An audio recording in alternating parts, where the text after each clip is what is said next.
now move on to a 30-minute panel discussion where the 4 speakers will take place added by 3 experts. We are very happy that they accepted the invitation to join this panel to bring a more in-depth profile to this webinar, which will really be focused, we hope, on sharing personal experiences what you can do, what can be done about the situation, both for healthcare providers and also for people with HIV. So I'll briefly introduce the panelists that will join, and first is Professor Justyna Kowalska, who is Professor of Medicine at the Department of Adult Infectious Diseases at the Warsaw University, where she is also Senior Consultant in Infectious Diseases. She also a PhD in Medicine, which she obtained at the University of Copenhagen in Denmark on the toxicity of HIV treatment, and she is currently President of the ECE Network and conducts a long-standing experience in research and scientific projects internationally. And also she is a EX Governance Board member. Also who will join is Dr. Tatiana Kirichenko, who obtained her medical degree at Ukrainian Medical Stomatological Academy in Poltava and obtained her PhD in 2014 on TLR4 gene polymorphisms and clinical treatment effectiveness. She currently works as an infectious diseases specialist in the Poltava Regional HIV/AIDS Prevention and Control Center, where she focuses on HIV-positive active injecting drug users and methadone substitution. She also is an EX Governance member since 2021 and holds multiple clinical and research fellowships abroad, including in Paris, Salzburg, and Seattle. Last to join is Pavlo Smirnov, who is Deputy Executive Director of the Alliance for Public Health in the Ukraine. And he has implemented multiple interventions to improve HIV case finding and linkage to care, specifically focused on key populations. He has a 17-year experience in managing national HIV healthcare programs, including the peer-driven intervention and optimized case finding. And also is leading NIH and CDC-funded supported programs in the nation, including a flagship project to improve the case finding. And currently, he is organizing and very much involved in rapid deployment teams to help risk populations and organizing humanitarian convoys for emergency HIV care. So we have 7 experts in the panel. We have attendees from 27 countries. We're 3 months into a heart-wrecking war, and 1/3 of a population of a democratic country unjustified attack who is displaced. So a logical topic to start with is the challenges that neighboring countries face in this very critical early phase after the war started and how it is now. As a representative from Poland, Professor Kowalska, Poland as the nation that shelters most Ukrainians who fled to other countries. Would you maybe start and share your personal experience, how the situation was, how it is now, what challenges you face? Good afternoon, everyone. I'm really happy to be here with you and to listen to very important, interesting, and oversighting reports. I think that's what we need to continue to do in order to keep the communication and understand evaluate the needs. So from my point, at the moment, the situation stabilized to some extent, which means that people are not coming that stressed because more or less everybody realized that treatment will be provided for free to them. We have so far over 300 Ukrainian refugees with HIV registered at our clinic in Warsaw. It's over 1,400 in Poland. Those are the numbers of people who are in a system and received at least one package of antiretrovirals. So far, so good. We were a little bit panicking, so to say, because as you remember, the dynamic of people flow was very high. But it seems now that there is stabilization.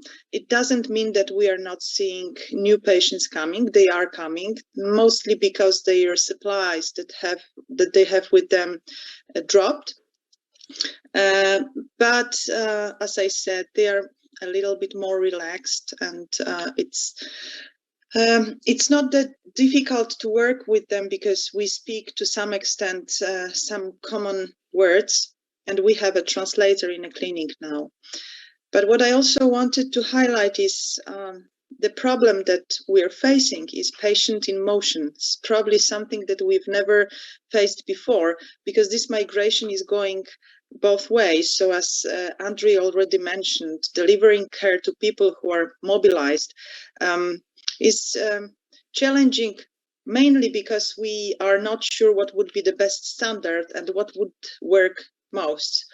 And that's why I believe exchanging experiences and keeping on board together is highly important and will be appreciated.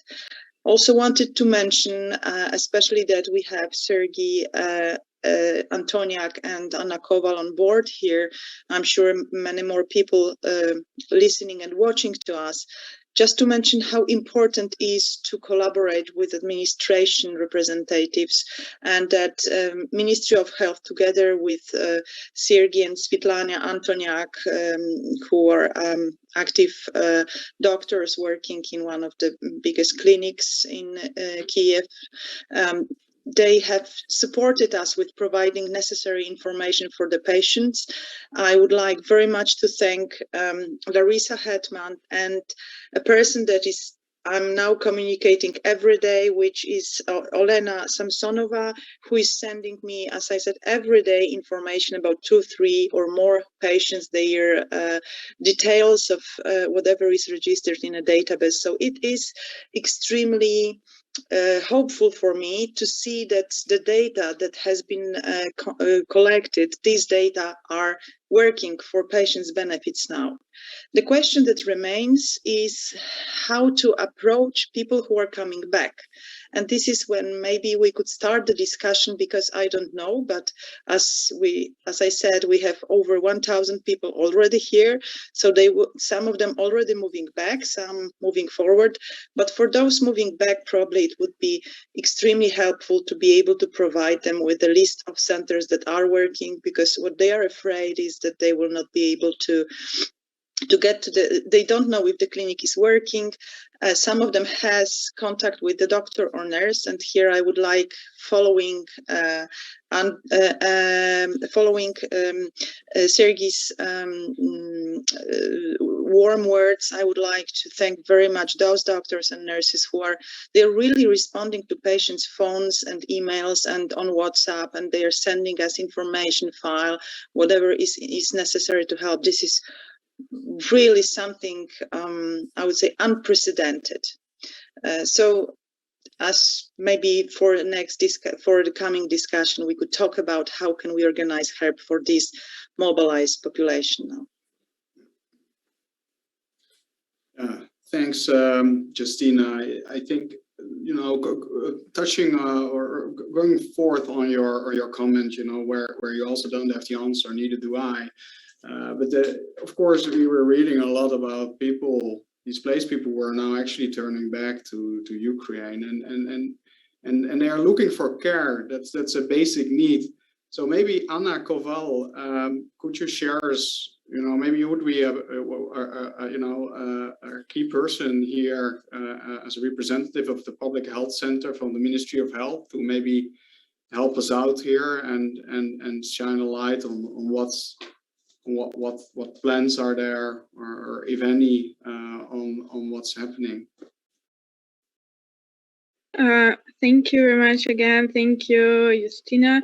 And of course, we now see that as the United Nations already calculated, around 1 million of refugees already came back from the abroad to the Ukraine. And of course, we understand that some amount of people living with HIV already came back, and it's mostly they are coming back. Some people who can stay in the west part of Ukraine or central part of Ukraine, and it's not the big amount, and it's still hard to calculate amount of these people, because every single day we have a new data because of moving, because as far as refugees are still ongoing from the Ukraine, and they and who already were on board, they are moving back to Ukraine. We're trying to contact them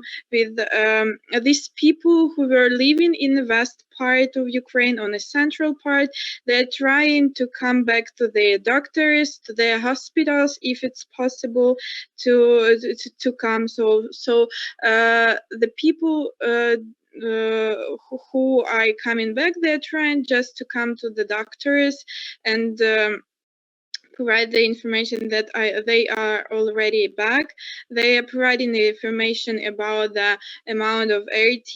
I mean, for how long they still have drugs, to give the understanding for the doctors that they need like emergency help, like to provide the drugs for now, or they have like some time more to live with the antiretroviral therapy and so on. But I want to notice that this process is ongoing, and it's hard to calculate and focus on every single person with HIV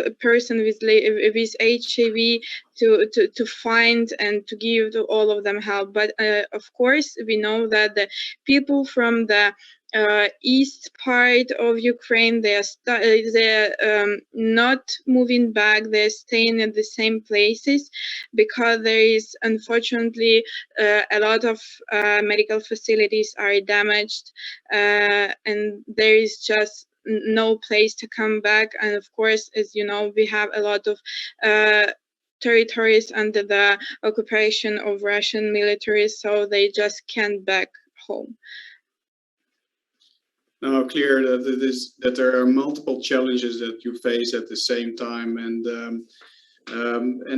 how is that for you, Tatiana? Because if I remember correctly, you went to Poland. You're still managing your patients as well as you can. You probably are encountering some of your patients that you're treating who want to go back. What do you say to them? Hello to everyone. Nice to communicate you here.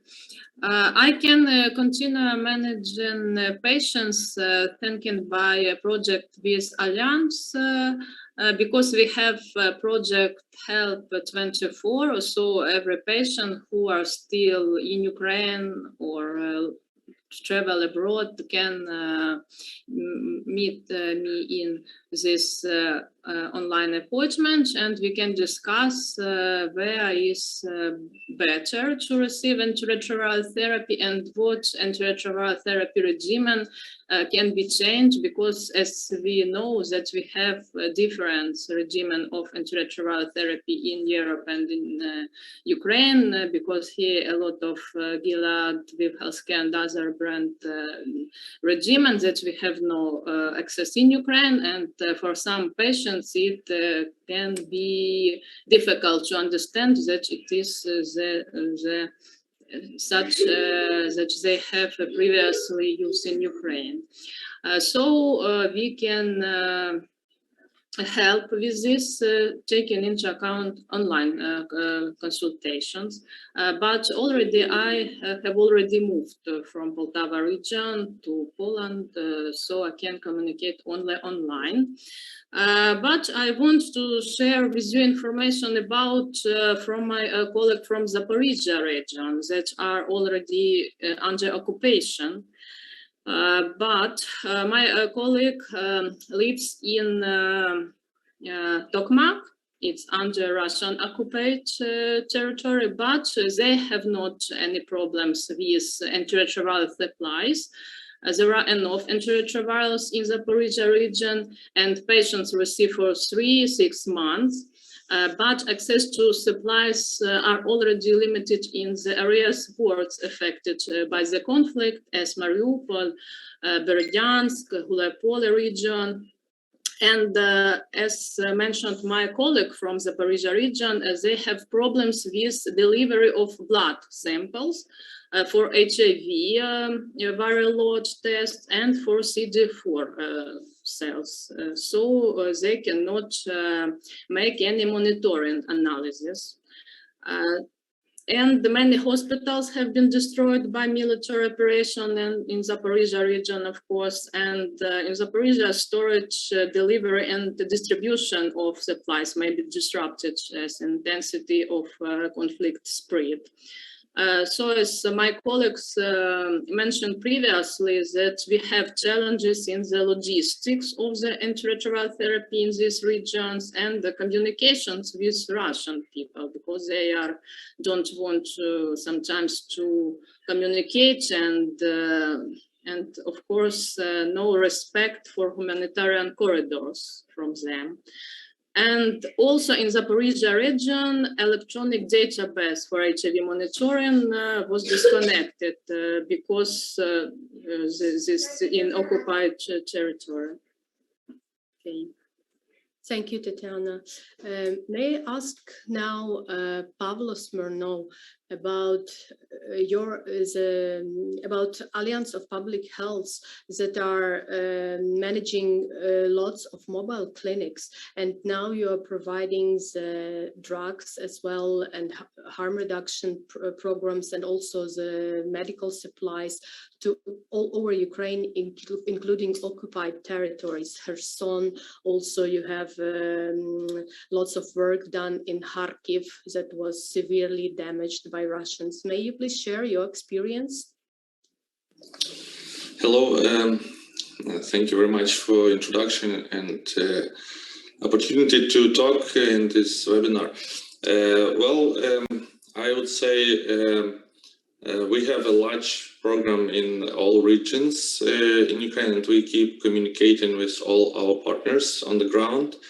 I'm right now in Kyiv, but just a few hours ago I was talking with a doctor from Kherson who she is working with our project there, and I was also collecting information from other regions. I would say it's the very rapidly changing situations in many areas, but I would say that of course it's also very different from one side to another.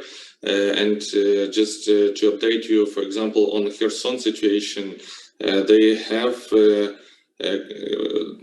situation where they have most of the patients, speaking about the people moving out from the doctor report, most of the patients are actually in Kherson, and they have some people who moved out, but it's quite a small number of people. I think it's less than 10%, and so they kind of manage all the patients there. There are some difficulties because, for example, the MIS system, which was used and is used in Ukraine for many years, it's not possible to use in occupied areas because of the security of data. So they kind of in many regions which are occupied or under the risk of occupation, they moved to the paper registration and paper records, which of course complicate the whole system of patient management. I was particularly interested in their supplies, and of course we know that from the May 11 the whole transportation, which was previously possible, is now halted, and it's not possible to move any kind of vehicles in and out of Kherson region because of the basically this region, as you might know, is the Russian military is trying to build a fortress now to prevent the Ukrainian army of taking this region back. And I think this whole struggle of transportation is connected with that. Even humanitarian cargo is hard to move in the region. So they kind of managed to get the supply, which I think maybe 1 or 2 months is they have of supply, and they should resupply it in the near future. They had a few attempts in actually even before the May 11, but were not successful in because the remaining stock they have for Kherson is right now in Mykolaiv. So this is one of the issue actually which is connected to logistics. One is connected to registration of people, and of course there is another issue which I think is similar to some other areas. Is for example, all of their nurses from the AIDS clinic have moved out. So they have most of the doctors, but I think they have lack of nurses, and I think in some areas it could be different. Maybe a lot of doctors also moved out. So this is kind of a constraint of providing the health services for the patients. And in terms of communication, I think they keep, which is good, keep constant communication with the public health center in Kiev and coordinate. Of course, there were some interruptions of connections, of mobile connection, internet connection, where they had in the last months. I was particularly interested in methadone, actually, and I think the supply of methadone is also about 1 month left. It seems that Russian kind of are not prohibiting it as right now, but of course it's a problem of resupplying their stocks, and it might be more difficult than HIV treatment, I think. So for other areas nearby, like Melitopol, Berdyansk, Mariupol, also we have a big problem there with the resupply of methadone. And of course, Mariupol is totally destroyed, and even medical personnel is killed on the HIV treatment site, and the OST site, the methadone site, is destroyed, as well as also our mobile van, which was operating there. So we have we don't have, and of course such areas, Mariupol, it's really a huge issue because of the war, more than any logistic or any other issues. Basically, there is no connection with a lot of people and a lot of clients there. So I think the situation is really bad in terms of health services, as everything else is destroyed. I just wanted to mention that for some areas, as Andrei mentioned, especially areas which are free from occupation, we observe, especially in the areas where we have a lot of fighting, we observe there is a lack of medical facilities and doctors, because people moved out, trying to get out of the area. And of course, for those people who are there and who are coming back, we need to quickly provide services, some even basic health services, not even speaking about HIV or hepatitis or TB services. And of course, the only quick way to do it is through mobile services, the mobile-based services. So we're trying to kind of expand our mobile van fleet and maybe cooperate with the family doctors and some other people, medical people, to provide services, basic services to people and to clients of our projects. And to make it very practical, Tatiana was just telling us that she's treating patients who are saying they have problems in the delivery of ART, in the problems in delivery of blood samples. Can physicians contact you for these mobile teams, or how does it work? Actually, we have We also together in coordination with Public Health Center, and with support from the CDC, a PEPFAR-funded project. We have for the last few years we have been also supporting a lot of logistical issues for HIV sites in the smaller towns, including the transportation of patients, transportation of the blood samples, and RV. Of course, some of this can be delivered through the postal service, actually in the places where it works. But yes, right now the transportation is a huge issue, and I can say it from talking to a lot of our teams in the regions. In almost every regions, we have the lack of diesel fuel right now for the last 3 weeks, and this is just a big issue for everyone, even for military people. They are not able to fuel anything. So, of course, for any kind of transportation, this would be an issue. Of course, for the deoccupied areas, the roads in most areas are destroyed, or they are still mines, land mines. So it makes it difficult even to go there with the vans. In the areas where there is a close to the front line, block posts, different military. So it's also a possibility of shelling, and actually the big vans could be a target for all kind of shooting. So it's a big issue, and of course we are operating a lot of vans. So we will be trying to assist where it's possible to do it, but there's some limitations, of course. So can I have a practical question maybe? Because this is actually very important area. Those patients who are coming back, especially to Eastern Ukraine, they are afraid they will not be able to reach the clinic by regular transportation.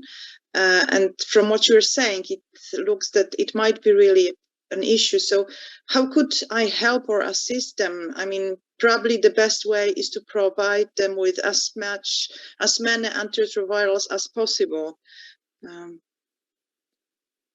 I think this is probably the best solution at the moment, because I know that a lot of sites have switched to just to supply and like 90 days doses and so on, even if it's new patients. But just because of the possible problems with logistics or contacting with this person in a week, nobody can predict what will be going on. So yes, it's possible that if you have this opportunity, it's good way to address. From what you are saying, I think it would be even better to give half a year, because 3 months is nothing.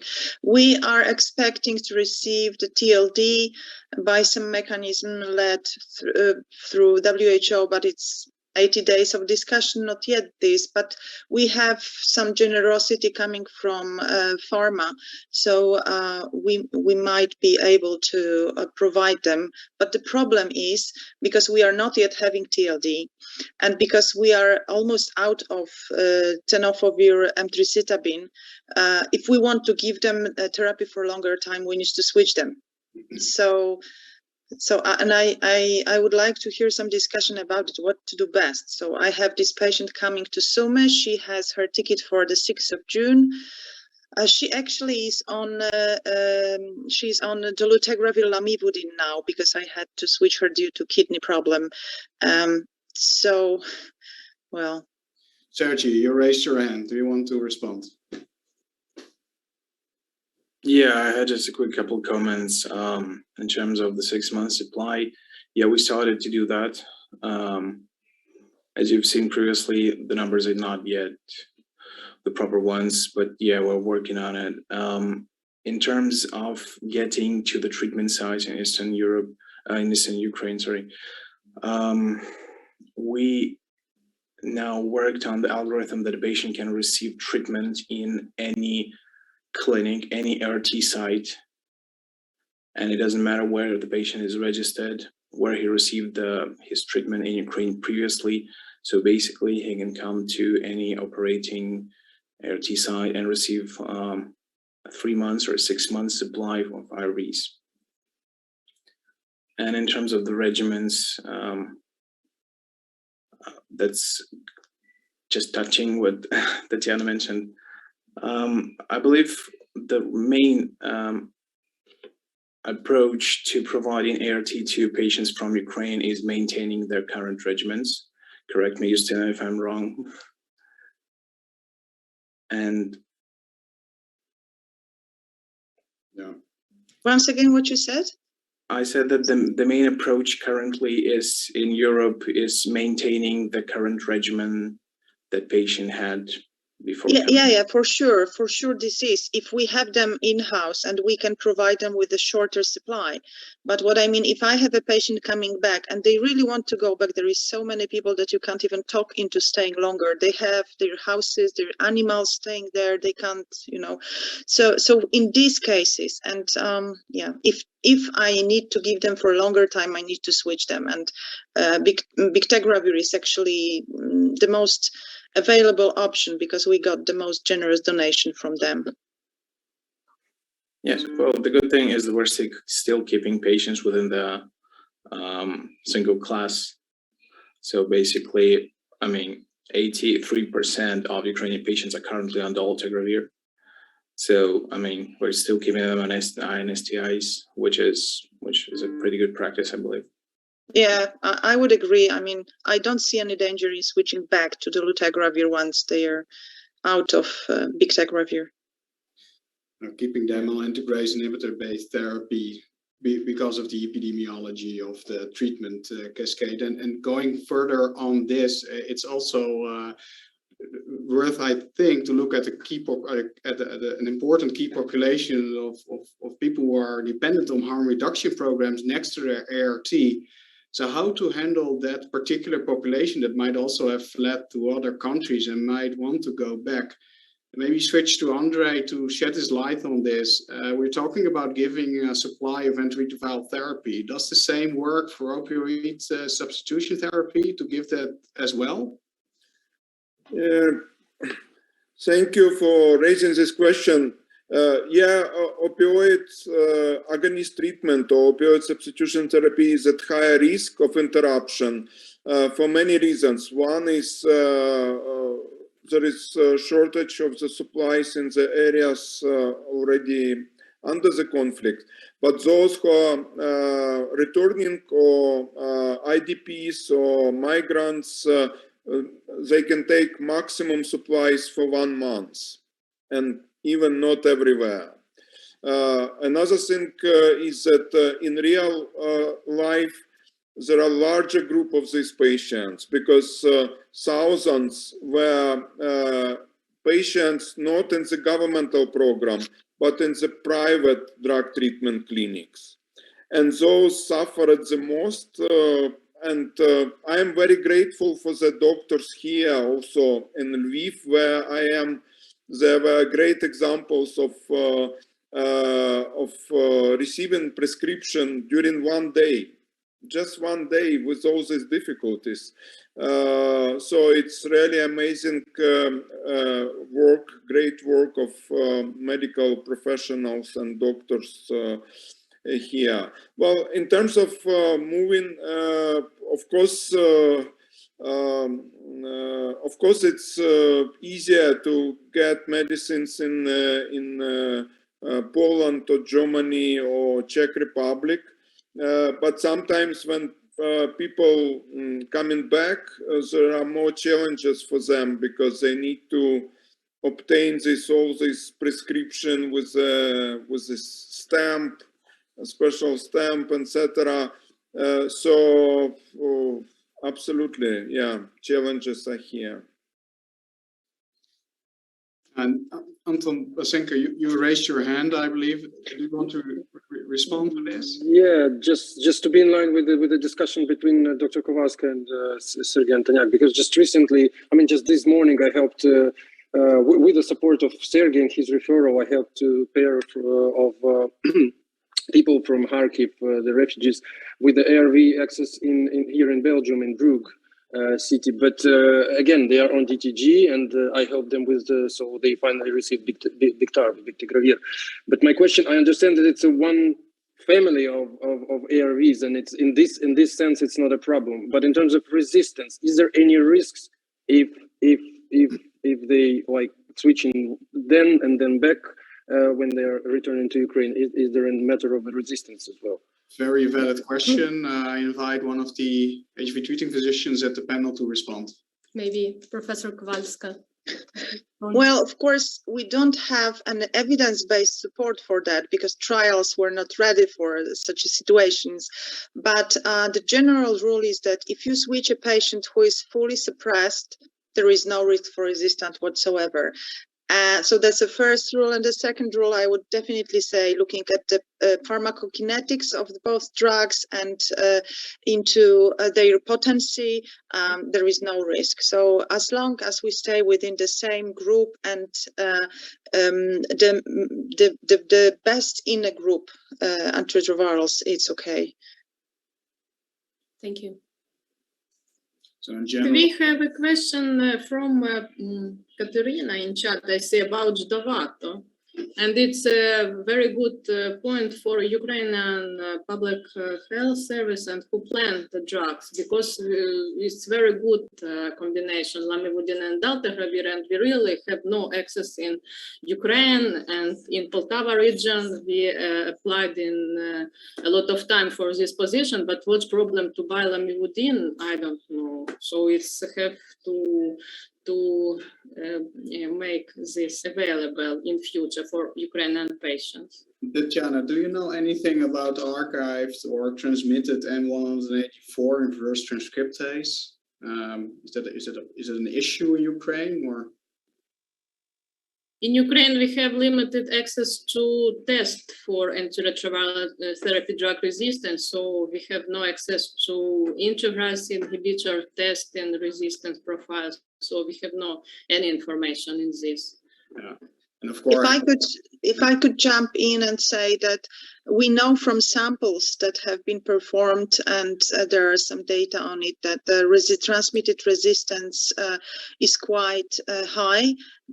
Especially because, as Marta always underlines, the war in Ukraine started in 2014. So they already had disruptions in care, and the transmission patterns has varied. There has been a large cohort of people moving from Donetsk and Kharkiv to Odessa, and those were also showing some mutations popping up. So I wouldn't risk to massively introduce dual therapy at this moment. I would say that we still would need some insight, because all the clinical trials that are popularizing and are supporting dual therapy, they are on a completely different population. So I would, but saying that I have just switched a patient on that, I would just say it is for a very, very specific situations. Yeah. Thank you. Thank you, Justina. So we would like to continue our discussion more and more, but we have the time limits, and closing this meeting, before closing this meeting, I would like also to highlight two very important resources by WHO. The first one, weekly updates on current situation in Ukraine and refugee receiving countries, priority public health concerned, and all WHO actions rapidly to act on it. And the second one is already mentioned by Sergei Antoniak in his talk, and it is a standardized protocol for clinical management and medical data sharing for people living with HIV among refugees from Ukraine. Now, I would like to thank so much. Closing this meeting, I would like to express my deep gratitude to my co-chairs, Dr. Kasper Rox and Dr. Anton Pozniak, and all speakers who shared their valuable experience on this difficult time for our country, and also all organizations that endorsed this event. I would like to thank virology education, or especially Magdalena Pavlovska, for her fantastic management work. And also I would like to remember Professor Charles Bouchet, that was founder of virology education and passed away more than a year ago. But his spirit and his passion to science and sharing the knowledge remains among us. In addition, I would like to thank for all Ukrainian HIV clinicians who are staying now in Ukraine and providing HIV care to our patients. They are true heroes. And all participants and attendees of this meeting who actively are involved to our HIV care in Ukraine by supporting us, by funding our initiative HIV Aware Ukraine, by sending us medical supplies and drugs.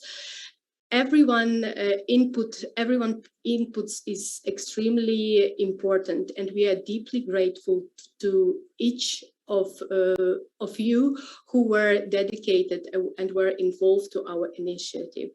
And lastly, on the 19th day in the war of Ukraine, I would like to pay tribute to Ukrainian armed forces, and including Azovstal heroes that are defending us in Ukraine and paying the highest price, their lives, and would like to send this message that as Ukrainians, we need to stay united, and sooner or later this war will end, and we will rebuild our country, including HIV care. Thank you so much to all of you for participating in this meeting. Slava Ukraini!